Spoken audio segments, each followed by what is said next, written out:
বিজ্ঞানীদের মতে পৃথিবীতে প্রায় ৮৭ লক্ষ ভিন্ন ভিন্ন প্রজাতির জীব রয়েছে। বৈচিত্র্যময় এই জীবজগৎকে সহজভাবে জানার জন্য বিজ্ঞানীরা পৃথিবীর সমস্ত জীবকে তাদের বৈশিষ্ট্যের ওপর ভিত্তি করে শ্রেণীবিন্যাস করেন। ১৯৬৯ সালে বিজ্ঞানী হুইটেকার পঞ্চরাজ্য শ্রেণীবিন্যাস প্রবর্তন করেন। পরবর্তীতে ১৯৭৪ সালে বিজ্ঞানী মার্গিউলিস উক্ত শ্রেণীবিন্যাসকে পুনর্বিন্যাস ও সম্প্রসারণ করে জীবজগতের আধুনিক শ্রেণীবিন্যাস প্রবর্তন করেন।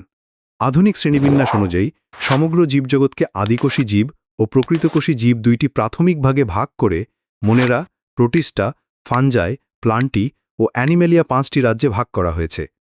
এদের মধ্যে শুধু মোনেরা আদিকোষী জীব, বাকিরা প্রকৃতকোষী। ব্যাকটেরিয়া, সায়ানোব্যাকটেরিয়া, স্পাইরোগাইরা ইত্যাদি মোনেরা রাজ্যের অন্তর্গত। এরা এককোষী এবং কোষে নিউক্লিয়াস সুগঠিত না। এরা খুবই ক্ষুদ্র, অণুবীক্ষণ যন্ত্র ছাড়া দেখা যায় না। ইউগ্লিনা, অ্যামিবা ইত্যাদি প্রোটিস্টা রাজ্যের জীবের উদাহরণ। এদের কোষ সুগঠিত নিউক্লিয়াসযুক্ত। এরা এককোষী বা বহুকোষী হতে পারে এবং একা বা দলবদ্ধভাবে থাকতে পারে। প্রোটিস্টার দেহ ক্লোরোফিলযুক্ত। ইস্ট, পেনিসিলিয়াম, মাশরুম ইত্যাদি ফাঞ্জাই বা ছত্রাকের উদাহরণ। এদের কোষে সুগঠিত নিউক্লিয়াস থাকে। এরা এককোষী বা বহুকোষী হতে পারে। দেহে ক্লোরোফিল না থাকায় এরা পরভোজী। আম, জাম, কাঁঠাল ইত্যাদি উদ্ভিদ প্লান্টি বা উদ্ভিদ রাজ্যের অন্তর্গত।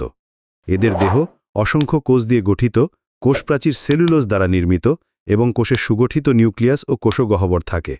সবুজ কণিকা বা ক্লোরোফিল থাকায় উদ্ভিদ নিজেই নিজের খাদ্য তৈরি করতে পারে। অ্যানিমেলিয়া মানে প্রাণী জগৎ।